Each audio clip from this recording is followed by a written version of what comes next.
नमस्कार, मी तुषार पायगुडे महाराष्ट्र स्पेशलच्या विशेष भागातून मी तुमच्याशी संवाद साधतोय। 28 जानेवारीला महाराष्ट्रातलं एक मोठं व्यक्तिमत्व महाराष्ट्राने हरपलं। आदरणीय अजितदादा पवार ज्यांचा विमान अपघातात मृत्यू झाला।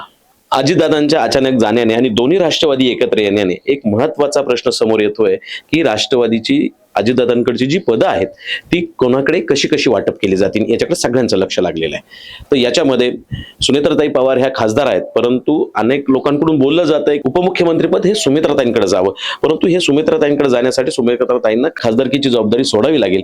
ती जबाबदारी एखाद्या वेळेस पार्थ पवारांकडे जाण्याची शक्यता आहे, तर उपमुख्यमंत्रीपद हे सुमित्राताईंकडे सोपवलं जाईल असं अंदाज वर्तवला जातोय। त्याचबरोबर सगळ्यात महत्त्वाचं पद आहे अर्थकारणाचं।